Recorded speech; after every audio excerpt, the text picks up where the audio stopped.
Before we get started, please like and subscribe. Let me know where you're watching from, and you can support the channel by clicking thanks or joining. My name is Daniel Carter, and I have lived on Ashbury Lane for almost 12 years. It is a quiet street in a small American town that most people only pass through on their way to somewhere else. There are no bars on the corner, no neon signs, no late-night diners, just identical houses, narrow sidewalks, and streetlights that hum softly after dark. On most nights, you can hear nothing but the wind moving through bare trees and the distant sound of a train that never seems to get any closer. New Year's Eve had always been uneventful for me. I usually stayed home, watched the countdown on television, and went to bed shortly after midnight. But this year felt different from the moment the sun went down. The air was heavier, almost pressurized, as if the night itself was waiting for something to happen. The streetlights flickered earlier than usual, and the shadows between the houses seemed deeper, longer, more deliberate. Around 10:30, I noticed that Ashbury Lane was completely empty. No cars parked along the curb, no lights on in the neighboring houses. At first, I assumed everyone had gone out to celebrate. Still, it struck me as strange. Even on holidays, someone was usually home, an elderly couple, a family with young children, someone watching television behind drawn curtains. That night there was nothing, just my house and the long straight road stretching into darkness. I tried to distract myself by making coffee and turning on the television. Every channel showed celebrations in other cities, crowds cheering, fireworks exploding over skylines packed with people. The noise felt intrusive, almost insulting compared to the silence outside my window. I muted the TV and sat on the couch listening to my own breathing. At 11:45, my power flickered. The lights dimmed, then returned, but the television did not come back on. The clock on the wall reset itself and began blinking 12:00, even though it was not yet midnight. I remember feeling a chill then, the kind that crawls slowly up your spine and settles at the base of your skull. I stood up and walked to the front window. Ashbury Lane looked unchanged, but something about it felt wrong. The streetlights were brighter than before, casting harsh white circles onto the asphalt. The shadows had retreated completely, leaving the road exposed and flat like a stage waiting for performers. That was when I heard the first sound. It was faint at first, almost indistinguishable from the wind, a soft rhythmic noise coming from somewhere down the street. I leaned closer to the glass, holding my breath. The sound grew clearer, sharper. It was applause. Slow, deliberate clapping echoed through the empty street. Not cheers, not shouting, just hands coming together again and again in perfect unison. There was no one there. I could see the entire length of Ashbury Lane, and it was empty. My heart began to race. I stepped back from the window, telling myself there had to be a rational explanation. Maybe a television left on outside. Maybe some kind of echo from another neighborhood. But deep down I knew that was not true. The sound was too close, too precise. The clapping grew louder as midnight approached. Each clap felt synchronized with my pulse. I checked my phone. 11:59. No notifications, no messages. The signal bars were full, but the time refused to change. change. Then the street lights went out all at once. The darkness outside was absolute. For a brief moment there was complete silence. Then, at exactly midnight, the lights snapped back on and the applause exploded into a deafening roar. It came from everywhere. From the road, the sidewalks, the spaces between the houses. It surrounded my home like an invisible crowd standing inches from the walls. I dropped my phone and covered my ears, but the sound cut through my hands, through my skull, vibrating in my chest. I screamed, but could not hear my own voice. The clapping lasted exactly 60 seconds. When it stopped, the silence that followed felt even louder. I slowly lowered my hands and looked out the window again. Ashbury Lane was empty. No footprints, no movement, no sign that anything had happened. The clock on my wall began ticking normally. My phone buzzed with delayed notifications wishing me a happy new year. I did not sleep that night. As dawn approached, I convinced myself it had been some kind of stress-induced hallucination. I laughed weakly at my own fear, made breakfast, and prepared to leave for work. But when I opened my front door, I froze. Written in chalk across the asphalt, directly in front of my house, were 3 words, large and uneven. "Thank you for listening." I backed into my house and locked the door. That was the moment I understood something terrible had begun, and whatever had applauded at midnight was not finished with me. I did not leave my house on New Year's Day. I called in sick to work and ignored every message that came through my phone. Friends sent cheerful greetings,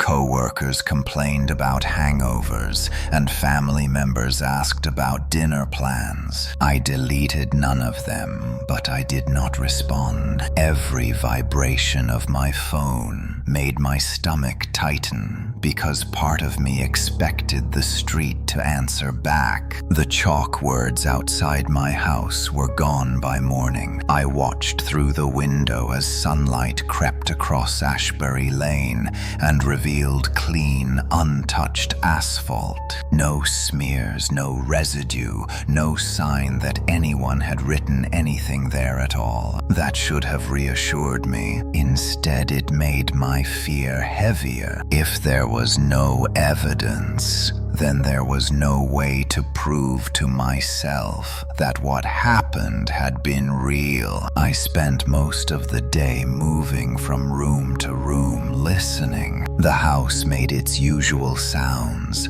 Pipes ticking floors, creaking the refrigerator humming, but layered beneath it all was a sense of anticipation, like the pause before an audience erupts into applause. Every time a car passed at the far end of the street, I flinched even though I never actually saw one. By late afternoon, I forced myself to step outside. I told myself that fear only grows in isolation and that Ashbury Lane was just a street, ordinary and dull. I opened the front door slowly, half expecting the sound to return the moment I crossed the threshold. Nothing happened. The cold air felt sharp and clean. I stood on my porch and scanned the neighborhood. A few houses now showed signs of life. Curtains moved somewhere down the block. Smoke rose from a chimney. It looked normal. Too normal. I walked to the edge of my driveway and looked down at the asphalt where the chalk message had been. The surface was unbroken, But when I crouched down, I noticed something subtle. The road was warmer there, not by much, but enough that I could feel it through my glove, as if many people had stood in that exact spot for a long time. That night I dreamed of clapping. In the dream,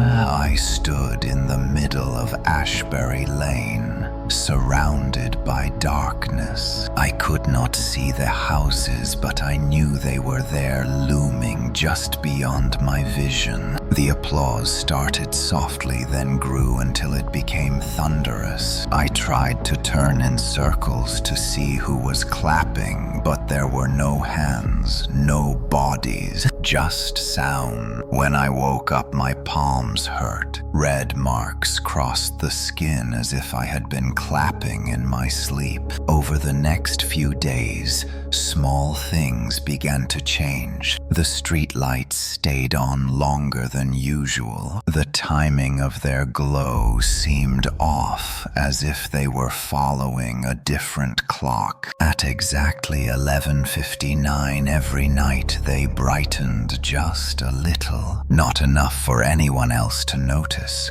But I noticed. On the third night, I heard it again. It was just one clap, sharp and close. It came from directly outside my bedroom window. I sat up in bed, my heart pounding. I waited for another sound, but none came. I told myself it had been a branch hitting the house or someone closing a car door far away. But deep down, I knew better. The clap had intention. It was placed, deliberate. The following evening, I spoke to my neighbor across the street. His name was Mark Jensen. He had lived there longer than I had, and seemed like the kind of man who knew everything that happened on the block. I asked him casually if he had heard anything strange on New Year's Eve. He stared at me for a long moment before answering. No, he said, just fireworks like always. I asked if he had been home at midnight. He nodded, but his eyes flicked past me toward the road. For a brief second, his smile faltered. That night, I noticed new marks on the street.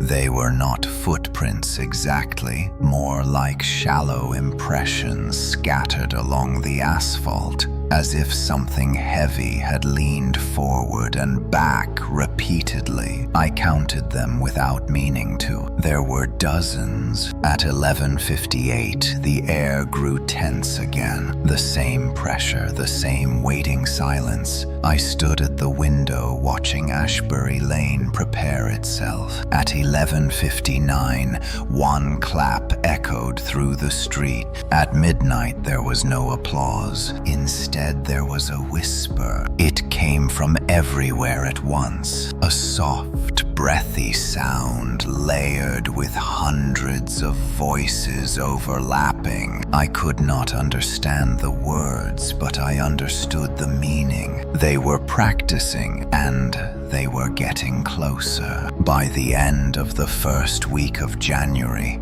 I began to understand that Ashbury Lane was no longer just a place. It was a participant. Something about the street itself was aware of me in a way that felt intimate and invasive, like being watched from inside your own thoughts. I tried to resume my normal routine. I went back to work, answered emails, smiled at coworkers. I laughed at the right moments and nodded during conversations. But every time someone mentioned the new year or made a joke about fresh starts, I felt a tightening in my chest. Midnight was no longer a moment on the clock. It was a presence that followed me through the day. On Wednesday evening, I returned home later than usual. The sun had already set. and Ashbury Lane lay under its familiar artificial glow. As I parked my car, I noticed that every streetlight was on, except one directly in front of my house. The darkness beneath it felt thicker than the surrounding shadows, like a hole cut into the night. I stood by my car listening. No applause, no whispering, just the distant hum of electricity. I walked slowly toward my front door, keeping my eyes on the darkened patch of asphalt. As I stepped into it, the temperature dropped suddenly. My breath fogged in front of me, even though the rest of the street remained dry and cold but manageable. Something moved, not across the street but within the darkness itself. A subtle shift, like an audience leaning forward in anticipation. I froze, every muscle locked, waiting for sound. Then the streetlight flickered on. The moment the light returned, the darkness vanished, along with the sensation of being watched. I stood there shaking long after convincing myself nothing had happened. That night I heard applause again. It did not come at midnight. It started at 11:34. Oh, the sound was distant at first, a scattered, uneven clapping like a rehearsal gone wrong. It came from the far end of the street, slowly working its way closer. Each clap was slightly out of sync with the last, creating a crawling rhythm that set my teeth on edge. I watched from the window as the invisible presence advanced. With every few seconds, the sound grew louder, closer, more confident. I realized then that the applause was moving house to house, stopping briefly in front of each one. When it reached my neighbor's home across the street, it paused. I saw his front porch light turn on. Mark Jensen stepped outside in his slippers and robe, squinting into the darkness. He looked confused, annoyed. He stood exactly where I had stood days earlier. The clapping stopped. For a moment, nothing happened. Then Mark laughed nervously and shook his head, as if embarrassed by his own fear. He turned to go back inside. The applause resumed. This time it was thunderous. Mark froze, his shoulders stiffened, and his hands slowly rose from his sides, palms facing outward. He did not scream. He did not run. He simply stood there as if accepting recognition. Then he began to clap back, slow at first, uncertain, then faster, stronger, matching the rhythm perfectly. His face changed as he clapped. The confusion melted into something like relief. Gratitude. I watched in horror as he clapped along with the unseen crowd for exactly 1 minute. When it ended, Mark lowered his hands, smiled softly, and went back inside his house. The porch light turned off. I ran to my phone and dialed his number. It rang until voicemail. I texted him asking if he was all right. No response. The next morning, his house was empty. His car was gone. The mailbox overflowed. By evening, a for sale sign appeared on his lawn. No one mentioned his sudden departure. That realization settled in slowly and painfully. The street was choosing participants, and the applause was not approval. It was a signal, a countdown, and I knew with sickening certainty that when it reached my door again, I would not be allowed to simply listen. After Mark Jensen disappeared, Ashbury Lane no longer pretended to be normal. The street settled into a strained imitation of everyday life, like an actor forgetting lines but continuing the performance anyway. People came and went during the day, but no one lingered outside. No one talked for long. Doors closed quickly and eyes stayed down. I tried to speak to another neighbor the following afternoon. Her name was Linda Harper, a retired school teacher who lived 2 houses down. I caught her while she was taking out the trash and asked if she had seen Mark recently. The moment I said his name, her hands began to shake. He moved away, she said too quickly. New job, fresh start. Her words sounded rehearsed. When I pressed further, she met my eyes for the first time and whispered, "Please do not ask questions about the street." Then she went inside and locked the door. That warning followed me all night. The first real change happened the next evening. I noticed it while standing at my kitchen sink washing dishes. At exactly 11:30, the sound of distant clapping drifted in through the open window, not loud enough to be alarming, just enough to be noticed. I froze and listened. The clapping stopped the moment I acknowledged it. I closed the window and backed away slowly. My reflection in the dark glass looked pale and unfamiliar. For a second, I thought someone was standing behind me,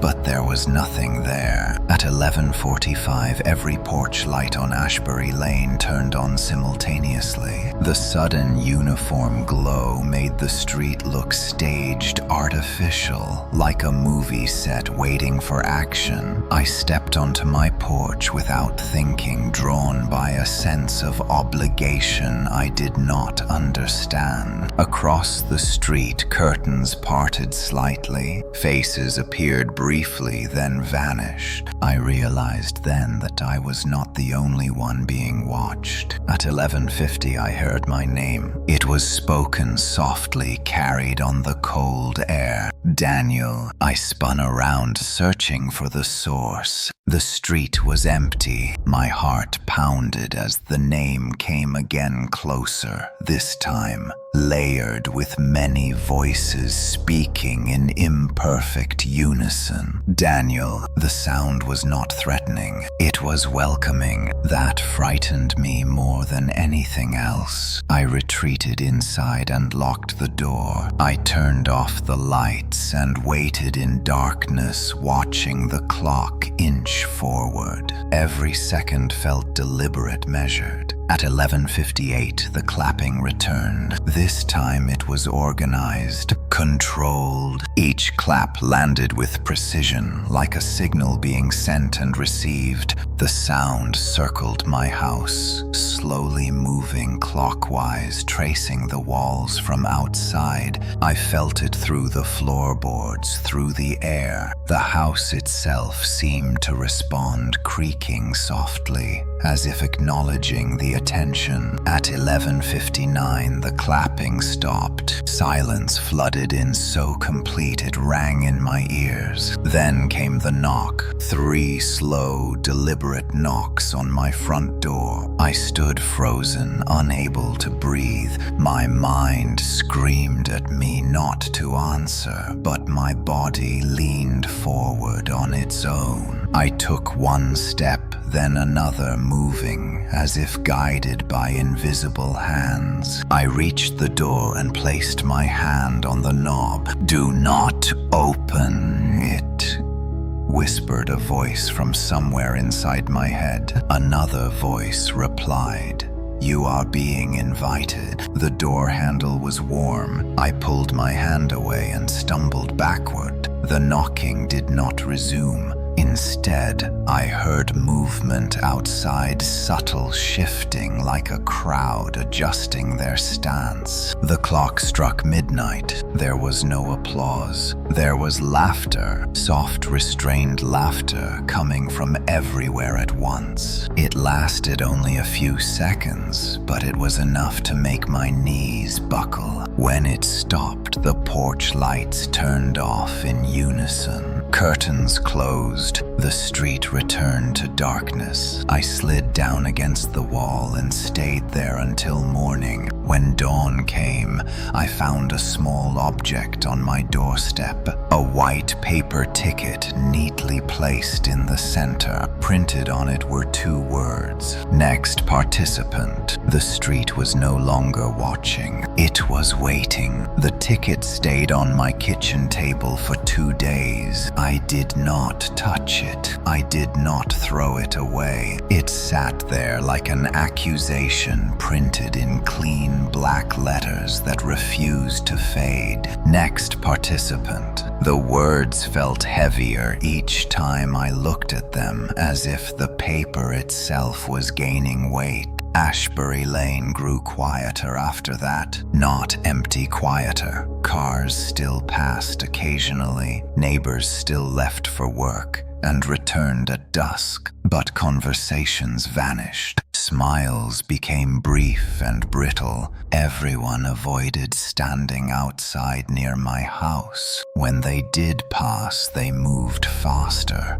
as if afraid of lingering too long in the wrong place. I started to notice patterns. Every evening at 11:30, one person would step outside somewhere on the street, not always the same house. Sometimes it was a man checking his mailbox. Other times, a woman watering dead winter plants with an empty hose. They never looked around. They simply stood still for exactly 30 seconds, then went back inside. At first, I thought it was coincidence. By the 4th night, I knew it was not. I followed one of them. It was Linda Harper. She stepped onto her porch at 11:30 and stood with her hands folded in front of her like a student waiting to be called on. I stayed hidden behind a tree watching. Her lips moved silently as if counting. At 11:30, she went back inside without looking up. The next morning, she waved at me from across the street as if nothing had happened. That night, I made my decision. I was not going to participate. At 11:29, I turned off all the lights in my house. I unplugged the television, shut down my phone, and closed every curtain. I sat in the dark living room, holding the ticket in my hand, and waited. At 11:30, the clapping began. It was slow at first, disappointed, almost curious. The sound moved up and down the street, searching. When it reached my house, it paused. The silence stretched. I did not move. The clapping resumed louder, now edged with irritation. It circled my house once, then twice. I could hear it above me, beneath me, inside the walls. I covered my ears and squeezed my eyes shut. Then came the pounding. Not a knock, a demand. The walls shuddered with each impact,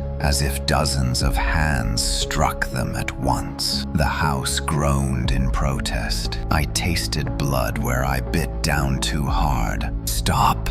I shouted into the darkness. The pounding stopped. A single clap echoed directly in front of me. I opened my eyes. The living room lights turned on. I was no longer alone. Dozens of people filled the room, standing shoulder to shoulder, pressed against every surface. They were my neighbors. Every face from Ashbury Lane stared at me with identical expressions of calm expectation. Their eyes were glassy, unfocused. They began to clap. I scrambled backward, tripping over the couch, my heart hammering. I tried to scream, but the sound caught in my throat. One by one, they stopped clapping and turned their heads toward the front door. The door opened on its own. Outside, the street glowed impossibly bright. The applause returned, thunderous, joyous, welcoming. A path formed down the center of Ashbury Lane, lined with smiling, silent faces. Someone took my arm. "You are late,"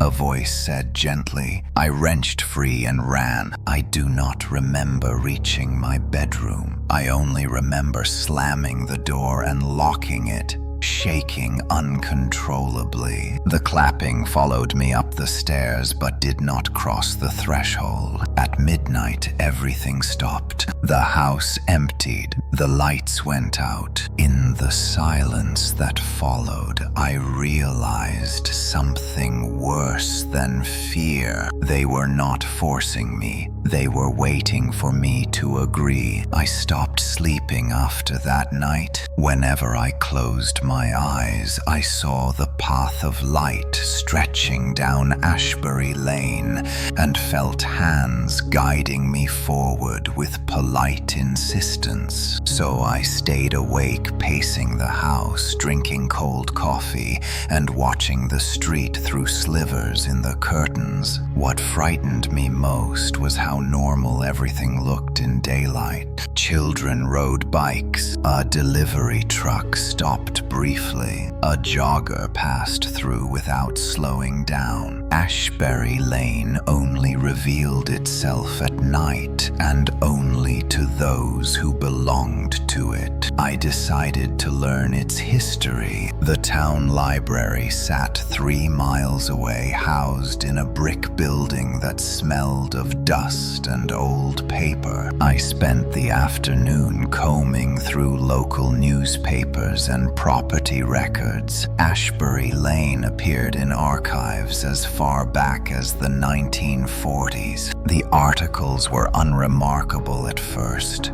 Zoning permits, school fundraisers, holiday block parties. Then I noticed a pattern. Every few years, a small notice appeared buried deep in the paper. Missing person, moved away suddenly, left town without notice. The names changed, but the address was always the same. Someone from Ashbury Lane vanished shortly after the new year. One article from 1972 caught my attention. A fire had destroyed a house halfway down the street on January 1st. The cause was listed as unknown. No bodies were found. Neighbors reported hearing loud cheering shortly before the blaze. Cheering. I copied the article and kept digging. Another from 1989 described a noise complaint filed by a nearby resident. The caller reported sustained applause coming from an empty street at midnight on New Year's Eve. Police arrived to find nothing. Over and over again, the same words appeared. Applause, cheering, celebration, as if something was being congratulated. I returned home before sunset, my hands shaking. The street greeted me with deceptive calm. Porch lights flicked on as the sky darkened. Doors opened and closed. Everyone followed the same rhythm. That night, someone new stepped outside at 11:30. It was a young man I barely recognized, who had moved in recently, 2 houses down. He stood at the edge of his driveway, staring straight ahead. The clapping began softly around him. I watched from my window as he trembled. At 11:31, the applause grew louder. He did not clap back. He shook his head, stepping backward. The sound shifted. It sharpened. The applause became scolding, angry hands striking together in harsh, uneven bursts. The man covered his ears and fell to his knees. At 11:32, the sound stopped. The man was gone. There was no scream, no movement. 1 second, he was there. The next, the driveway was empty. No one reacted. I backed away from the window, bile rising in my throat. The street had made an example. Just after midnight, my phone buzzed. It was an unknown number. "You cannot refuse forever," the message read. "They will keep asking until you understand." I deleted the message and powered off my phone. At 2 in the morning, I heard applause again, faint and distant like an echo trapped in time. It came from somewhere deep beneath the street, as if the asphalt itself remembered. That was when I realized the truth. Ashbury Lane was not haunted. It was hungry, and it fed on moments, on endings, on the precise instant when one year died and another began, and it was running out of patience. The idea of leaving Ashbury Lane took hold of me like a final breath of air before drowning. Once it formed, I could not think of anything else. I told myself that streets could not follow you, that places only had power if you stayed within their borders. I packed a suitcase before sunrise. I did not bring much clothes, documents, my laptop. I avoided looking at the ticket still resting on the kitchen table. It felt aware of my decision, watching patiently. At 8 in the morning, I carried my bags to the car. The street looked harmless, bathed in early light. A few neighbors stood on their porches, pretending to check their phones or water frozen plants. None of them spoke. Their eyes followed me with quiet interest. I pulled out of the driveway and turned toward the end of the street. The engine stalled. I tried again. The car coughed and died. The dashboard lights flickered like an unsteady heartbeat. I stepped out and opened the hood. Even though I knew nothing about engines, everything looked fine. A soft clap echoed behind me. I turned slowly. Linda Harper stood on her porch. Her hands folded, her expression unreadable. "It does not like it when people leave," she said. I demanded to know why no one had warned me, why everyone acted like this was normal. She shook her head. "You do not warn someone when the street is listening." The car started on the next try. I did not hesitate. I drove past Linda, past the dark patch of asphalt, past the street sign that read Ashbury Lane. The moment my tires crossed the end of the road, the world changed. The sound vanished. The pressure lifted. I laughed out loud, relief flooding through me. For 5 minutes I drove without incident. Then the applause began again. It did not come from outside. It came from the back seat. I slammed on the brakes, heart in my throat. The car skidded to a stop on an empty road miles from town. The clapping was soft, polite, directly behind my head. I did not turn around. "You cannot leave," a voice said calmly. I whispered back, "I already did." The applause grew louder. I drove again, faster this time. The road signs blurred. The clapping kept perfect time with the ticking of the turn signal. When I reached the motel on the edge of town, I nearly ran inside. The clerk did not look up when I checked in. The television behind the desk showed a countdown clock stuck at 11:59. In the room, I locked the door and shoved a chair beneath the handle. The clapping faded but did not disappear. At midnight, the applause returned, full and thunderous. It came from the walls, the ceiling, the space beneath the bed. I covered my ears and screamed until my throat burned. When it finally stopped, I realized something worse. I was no longer on Ashbury Lane. Ashbury Lane was inside me. I stayed at the motel for 3 nights. I did not unpack. I did not turn on the television. I watched the digital clock on the nightstand obsessively, as if time itself might betray me. It always worked until 11:59. Every night at that minute, the numbers ears froze. At first, I thought it was a coincidence or a malfunction, but the second night, the clock reset itself to 12:00, exactly 60 seconds later, without ever showing midnight. The same thing happened on my phone and laptop. Time slipped around that minute,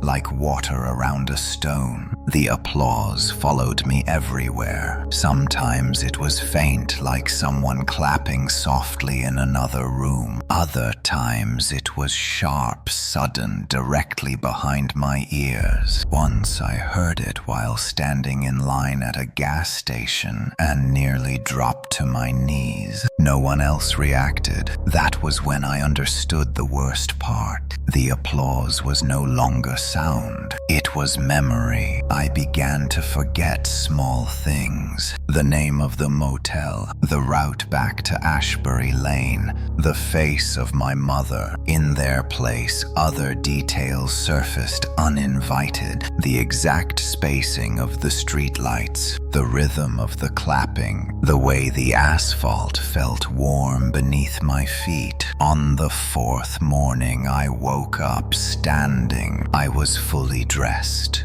shoes on hands at my sides facing the motel room door. The clock read 11:59, even though sunlight streamed through the curtains. My palms tingled. I checked them in the bathroom mirror. Faint red impressions crossed the skin like echoes of repeated motion. I clenched my fists, willing them to stop. That afternoon, I tried to leave town. The highway signs confused me. Exits repeated themselves. Every road curved gently back toward familiar landmarks. A grocery store I had never visited before stood exactly where Ashbury Lane should have been. I turned around, gasping. The street sign was gone. In its place stood a blank pole. People walked past me, smiling politely, clapping softly under their breath as they passed. None of them made eye contact. I ran. I ended up back at the motel without remembering how. That night, I dreamed I was standing at the end of Ashbury Lane facing the street like a stage. The houses were empty shells. The crowd was everywhere and nowhere.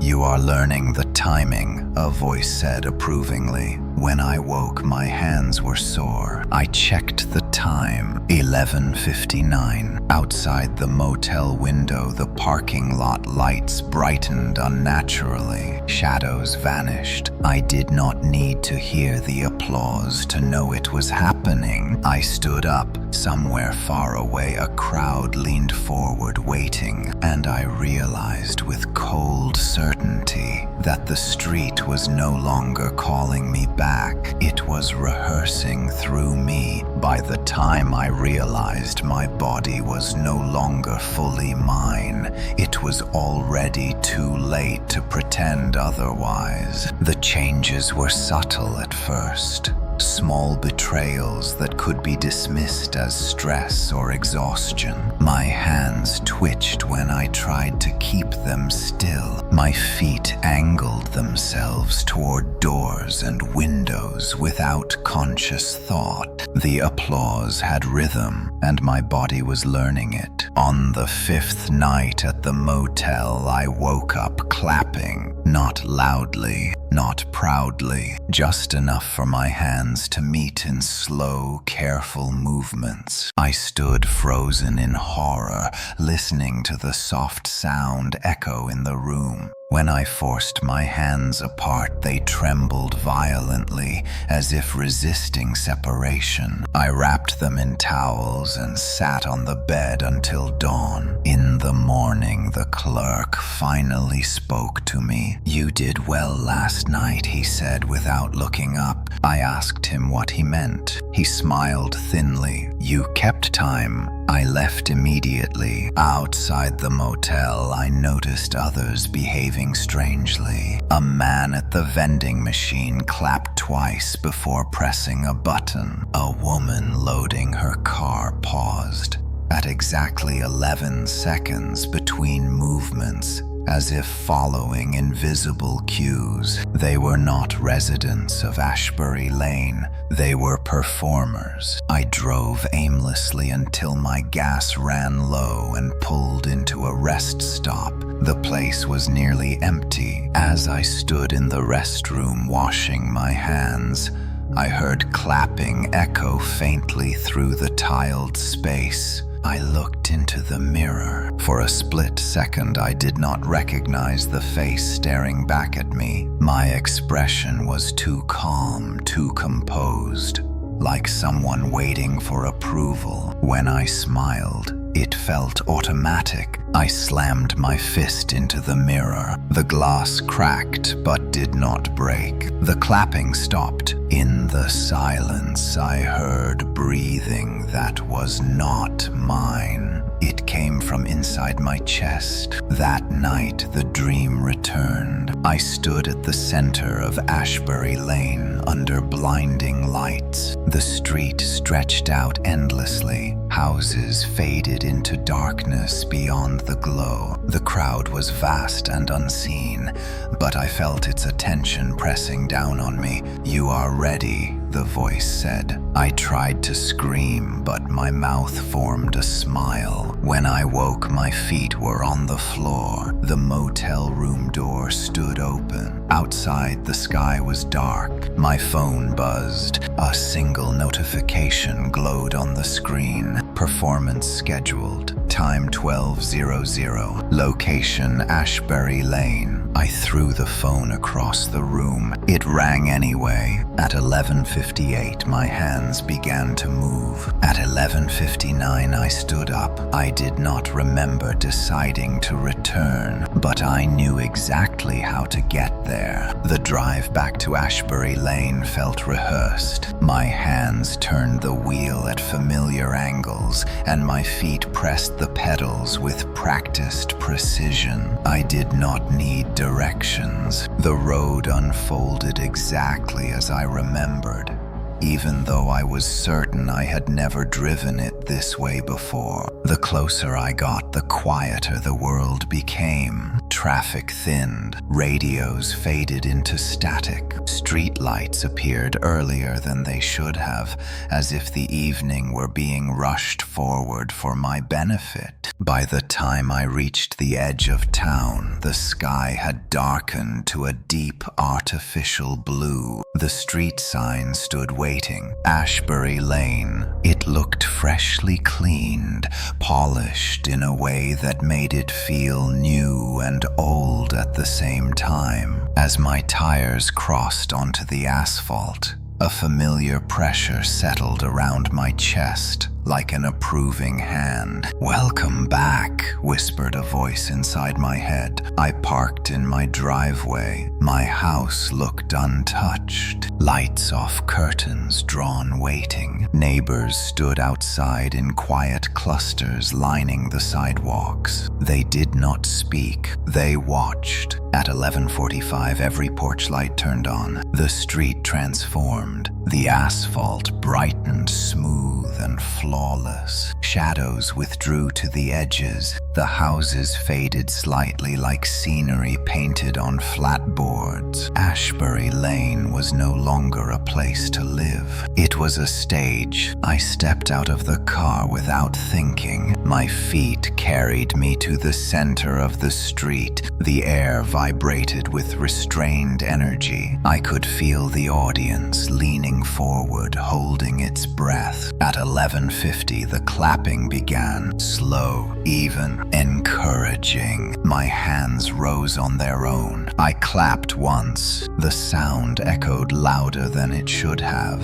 The applause answered instantly, swelling around me in waves. I felt warmth spread through my arms, my chest, my spine. At 11:55, the clapping changed. It became instructional. Faster, slower, pause, repeat. My body followed perfectly. Images flooded my mind, faces I recognized and others I did not. Mark Jensen, Linda Harper, strangers from decades past. all standing where I stood now, smiling calmly, clapping in time. They had all performed. They had all been applauded. At 11:58, the crowd grew silent. A spotlight formed above me, though there was no source. My heart pounded, but my face remained calm. At 11:59, I bowed. The applause exploded. It was overwhelming, joyous, absolute. I felt myself dissolve into it. My fear, my resistance stripped away by approval. When the clock struck midnight, the applause cut off sharply. The streetlights dimmed. The neighbors vanished. I stood alone in the dark. A voice spoke softly with satisfaction. Performance accepted. I realized then the terrible truth. The street did not take people forever. It kept them for moments, and now it owned one of mine. The morning after the performance felt wrong in a way I could not immediately name. I woke up in my own bed with sunlight spilling across the floor and the quiet familiarity of my house pressing in around me. Everything looked exactly as it should have, except I could not remember falling asleep.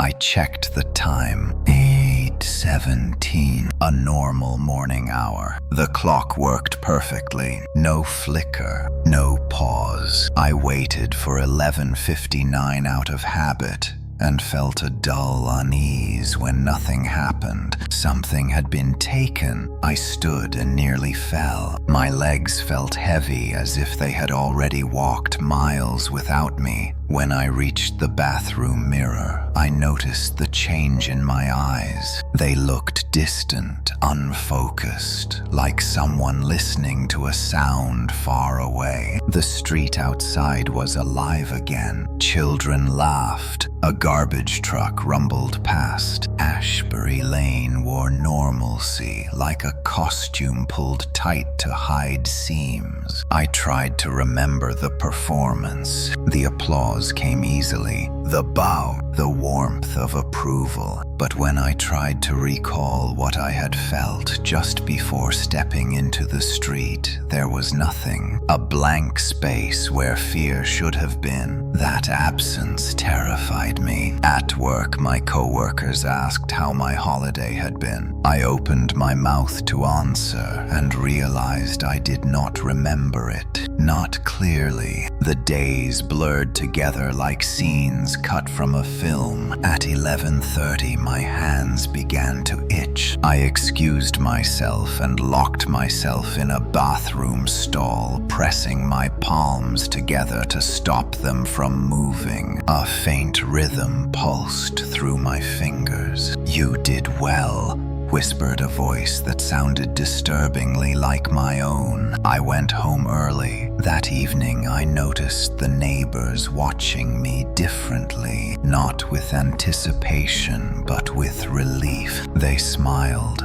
Longer nodded more warmly. I understood then. I had taken my turn, which meant someone else was safe. For now, at 11:45, the porch lights turned on again. I did not step outside. The clapping began softly disappointed. I stayed still. The sound shifted, then faded. I exhaled, shaking. Later that night, as I drifted towards sleep, a memory surfaced without warning. A birthday from years ago. Candles, laughter, a moment of pure joy. It vanished mid-thought, replaced by applause. I sat up, gasping. That was when I understood the cost. The street did not just take moments, it replaced them, and I had begun to forget who I was without the sound. I began writing everything down. At first, it was just dates and times notes scribbled in a notebook I kept beside the bed. I recorded when the porch lights turned on, when the clapping started,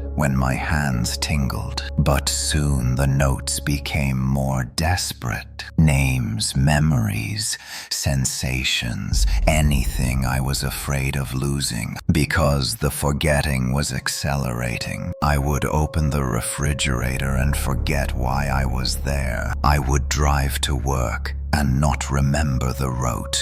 Even as my hands turned the wheel correctly, my body knew what my mind no longer did. The applause was filling the gaps. I tested myself with memories that mattered. My first apartment, my father's voice, the day I moved to Ashbury Lane. Each one slipped away the moment I focused on it, replaced by the sound of hands meeting in perfect rhythm. I tried to resist. I wore gloves to bed. I taped my fingers together during the day. I listened to loud music at night, hoping to drown it out. None of it worked. The clapping did not need sound anymore. It arrived as impulse, as instinct. One evening, I noticed a woman standing across the street, watching my house. She looked familiar. After several minutes, I realized why. She was older.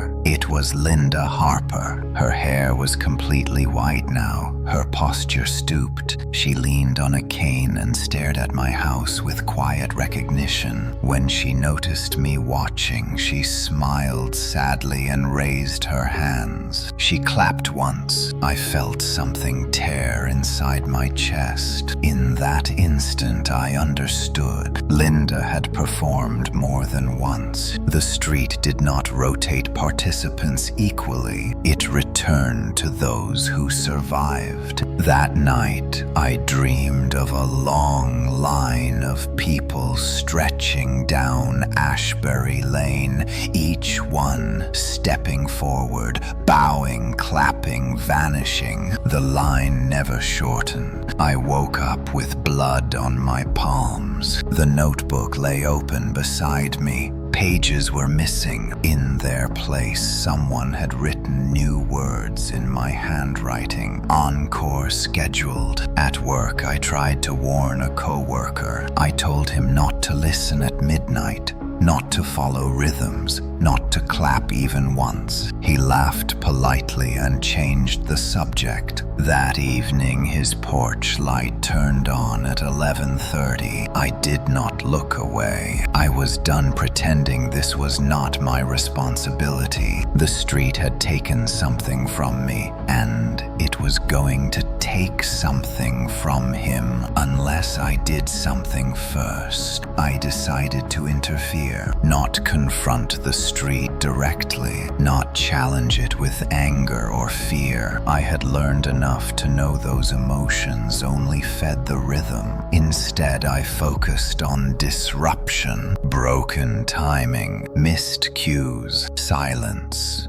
where sound was expected. My first attempt came sooner than I wanted. At 11:28, my neighbor Ethan Miller stepped outside. He was young, recently married, the kind of man who waved every morning and never lingered. He stood on his porch, staring straight ahead, hands relaxed at his sides. The porch lights clicked on across Ashbury Lane. I stepped out after him. The street reacted instantly. A pressure swept over me, sharp and warning. My ears rang as if I had walked into loud noise, though there was none. Ethan glanced at me confused. "Go back inside," he whispered urgently. The clapping began, soft at first. I moved closer to Ethan until I stood beside him on the sidewalk. The applause hesitated. I raised my hands and did nothing. The silence stretched painfully. The clapping resumed angry, uneven. I spoke loudly over it. "Ethan, your wife is calling you." The words felt clumsy wrong, but they landed. Ethan blinked. His posture wavered. The applause faltered. For the first time since I had moved here, the rhythm broke. The sound fractured into disjointed bursts, then collapsed into silence. The porch lights flickered. Ethan staggered backward, gasping. "What just happened?" he asked. I grabbed his arm and pulled him inside my house, slamming the door behind us. The street screamed, not in sound, in sensation. The walls vibrated, the floor shook, the lights dimmed. "You are off script," a voice hissed inside my skull. I shouted back, "Good." The pressure intensified, then abruptly vanished. At midnight, nothing happened. No applause, no lights. The street lay dark and stunned. Ethan slept on my couch, shaking. At dawn, he remembered nothing of the night before. But Ashbury Lane remembered.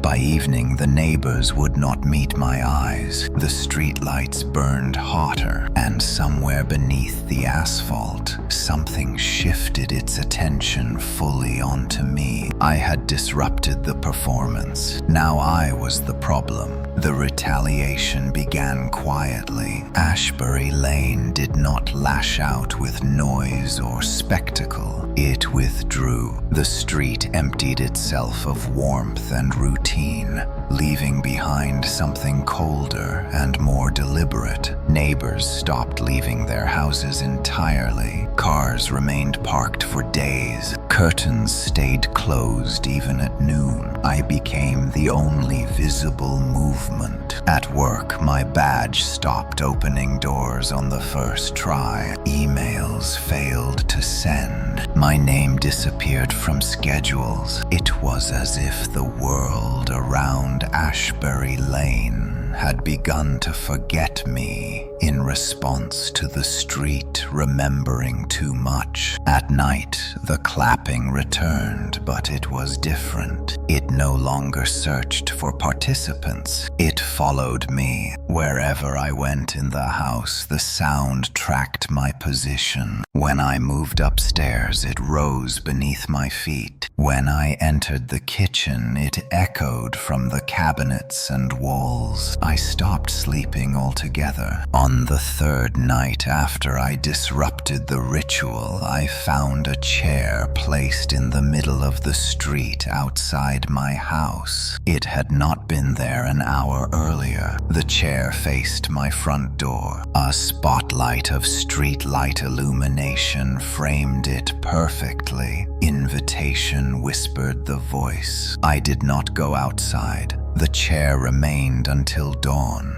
then vanished. The next evening, another appeared closer, this time at the edge of my driveway. The applause accompanied it, soft, patient, persistent. I felt my muscles tighten instinctively, responding to cues I refused to obey. I remembered something then. Every performance had required consent. The street could not force me, so it isolated me instead. Friends stopped answering messages. My phone rang, but when I answered, there was only rhythmic breathing. Even the radio cut to silence at 11:59. Ashbury Lane was shrinking my world until it was the only stage left. On the fourth night, the chair appeared on my porch. I stood inches from the door, staring at it through the glass. My reflection overlapped its shape, merging performer and seat. "If you sit," the voice promised, "you will be remembered." The offer was worse than any threat. I backed away, shaking. The applause grew disappointed.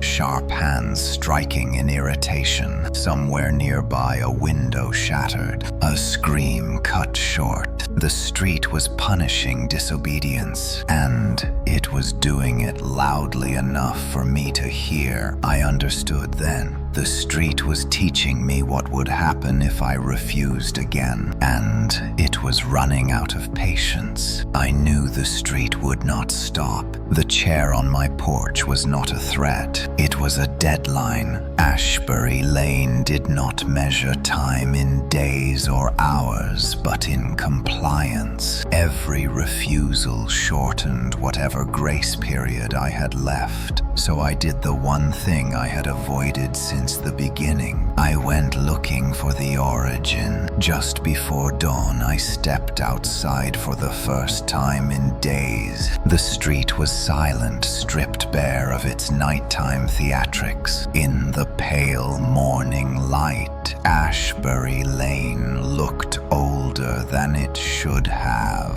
Cracks spidered through the asphalt like veins. The street lights leaned at unnatural angles, bent inward as if listening. I walked to the center of the road. The air felt heavier there, dense, pressurized. I closed my eyes and listened. There was no applause, only breathing. Deep and patient rising from beneath my feet. I followed the sensation down the street, stopping where the road dipped slightly near an old storm drain that had long since rusted shut. I knelt and pressed my palm against the metal. It was warm. Memories flooded back uninvited. A crowd standing in silence. A man stepping forward, hands meeting in the dark. The first performance. Ashbury Lane had not always been a street. It had been a gathering place. Long before houses, long before asphalt, people came here to mark endings, harvests, deaths, years. They stood together and made noise to acknowledge the moment something passed and something else began. Applause. Over time, the ritual outlived the people who practiced it. The place remembered even when no one else did, and it needed witnesses. It needed performers. The street was not alive. It was habitual. That understanding steadied me. Habits could be broken. That night I dragged the chair from my porch into the street. I placed it directly over the storm drain. The porch lights came on instantly. The applause surged. I did not sit. Instead, I spoke. I said no. The word echoed strangely, flattening the sound around it. The clapping stuttered. I said it again, louder. No. The street shuddered. Cracks spread across the asphalt, radiating from the drain. The applause fractured into chaos, then silence. For the first time, Ashbury Lane did not answer. I stood alone, breathing hard. But I knew better than to believe it was over. Habits do not die quietly. They wait. The silence after I said no was worse than any applause. Ashbury Lane did not recover the way a living thing would. There was no recoil, no scream, no fury. The street simply paused, as if an old mechanism had jammed mid-motion. For hours, nothing happened. No porch lights, no whispers, no pressure in the air. I waited for retaliation. It came slowly. By afternoon, the street began to sag. The asphalt dipped in places that had always been level. Street lights flickered weakly even in daylight. Houses looked slightly misaligned, as if they had shifted during the night, but failed to settle back into place. Neighbors emerged cautiously confused and exhausted. Some complained of headaches, others of missing time. No one remembered the chair. No one remembered the applause. But they remembered me. Their eyes followed me with suspicion and something else beneath it.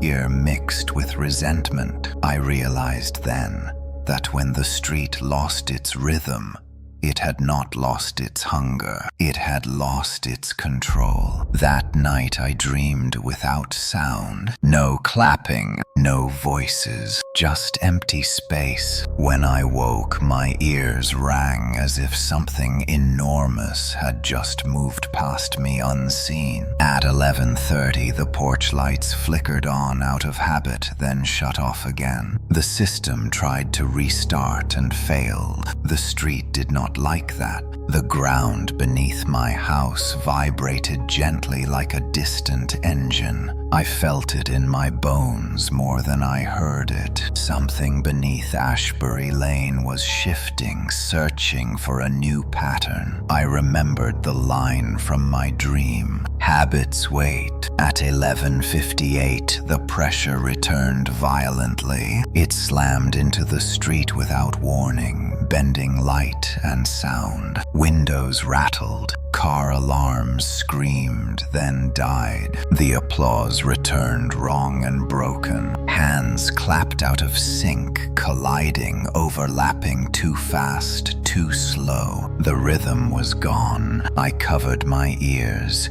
but it was inside me again, crawling through muscle memory. At 11:59, every porch light exploded. Glass showered the street. Screams filled the air. People ran. The street was unraveling. At midnight, everything stopped. The lights died. The sound collapsed into a vacuum so deep it felt like falling. Then the street exhaled. A single perfect clap echoed through Ashbury Lane. I dropped to my knees. The street had not been destroyed. It had been reset, and resets always come with consequences. After the reset, Ashbury Lane behaved like a place trying to remember what it used to be. The days that followed were unstable. Time slipped in uneven blocks. Some mornings arrived too early, while others dragged on as if refusing to end. People complained about clocks breaking, phones resetting, and alarms ringing without cause. No one connected these events to the street itself. Except me, the applause did not disappear. It simplified. No crowds, no waves of sound, just one clap at a time,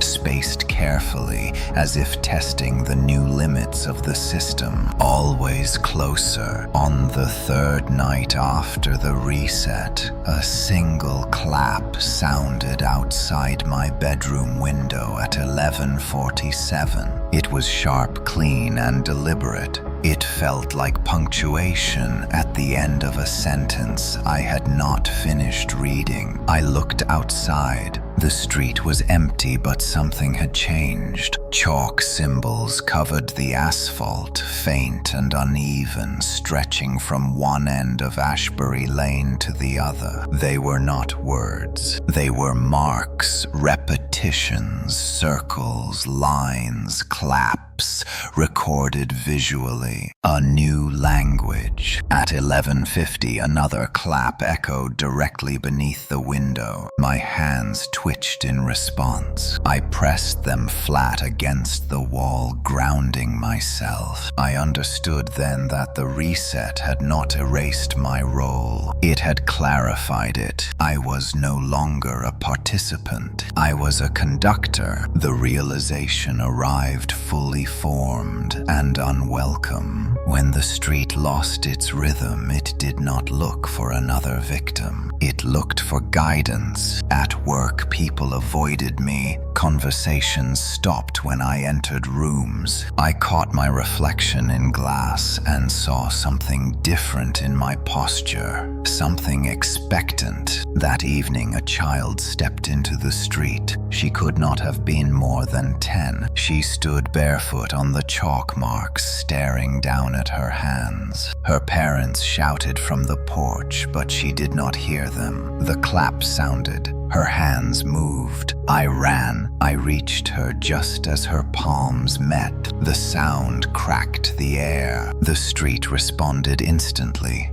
Lights flaring, chalk symbols, glowing applause building from nothing. I grabbed her wrists and shouted no. The street shuddered. The applause stalled. Every eye turned toward me. Not accusing, requesting. I understood the choice. Guide it or let it choose blindly. I held the child's hands, trembling. The clap waited, and Ashbury Lane waited with it. The choice did not feel like a choice. When I held the child's wrists, I felt the weight of every ending Ashbury Lane had ever marked. Birthdays, forgotten years, crossed out lives, paused and resumed out of order. The street was quiet, not patient, not angry, simply waiting for direction. I let go of her hands. Not forward, not back. I turned her gently toward her parents. Run, I told her. She did. The applause tried to rise and failed. A single clap landed late, then another too early. The rhythm collapsed. The street trembled in confusion. Every light on Ashbury Lane flickered wildly. The chalk symbols smeared, as if dragged by unseen hands. I felt pressure behind my eyes, sharp and blinding. They need an ending, the voice whispered inside me, not a performance. An ending. I understood then what the street truly wanted, not applause. Closure. Ashbury Lane had fed on moments because it had never learned how to stop. So I stepped into the center of the street alone. I raised my hands, and I clapped once. The sound echoed clean and final. I did not clap again. Silence poured in. I spoke loudly, clearly. This is over. The street resisted. The asphalt cracked. Lights burst. Windows shattered. The pressure slammed into my chest, trying to force another clap, another moment, another loop. I refused. I stood still. The silence stretched. Then something underneath the street gave way. A deep, settling sound like earth exhaling. The lights dimmed permanently. The chalk vanished. The air relaxed. Ashbury Lane sagged back into itself, becoming only a street again. I collapsed. When I woke, it was morning. Sirens wailed in the distance. Neighbors stood outside, confused, frightened, alive. No one remembered applause. No one remembered rituals. They remembered a power outage, a sinkhole that almost formed, a strange night. I alone remembered the silence. Weeks passed. Ashbury Lane stayed quiet. Too quiet, and sometimes late at night, I still feel the urge to clap,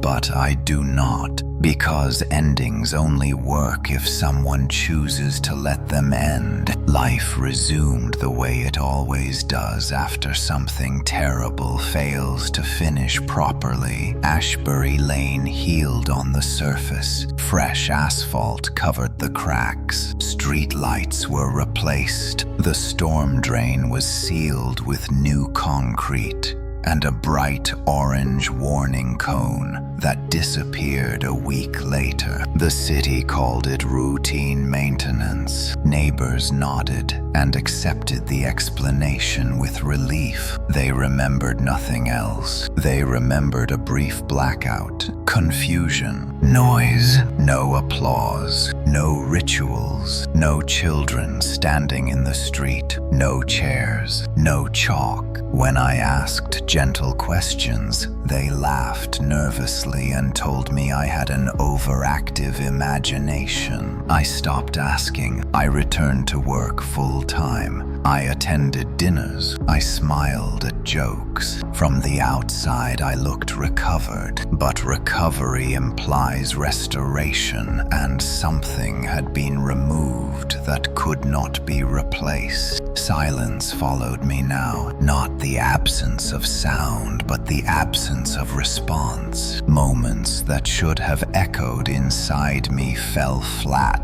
Music ended without aftertaste. Laughter faded too quickly. I felt like I was standing one step outside of time, watching my life proceed without fully participating. I had given the street an ending. It had taken my ability to feel beginnings. At night, I walked Ashbury Lane alone. I memorized every house, every tree, every shadow. The street was inert, dead, ordinary, and yet it watched, not hungrily. Cautiously, I noticed small changes others ignored. Dogs refused to cross certain patches of asphalt. Birds avoided the power lines. My shadow sometimes lagged half a second behind my movements. On one walk, I found something near the curb in front of my house. A small white object. A ticket. It was blank. No words. No ink. Just clean paper cut into a familiar shape. I stood there for a long time, holding it between my fingers. The street lights did not flicker. No sound followed. The paper was light, harmless. I dropped it into the gutter and walked away. That night I dreamed of applause that never came. Hands raised, no sound. The audience waiting, and me standing alone, refusing to begin. I woke calm. For the first time in months, the urge to clap was gone. Whatever Ashbury Lane had been, it was finished. But endings leave space, and space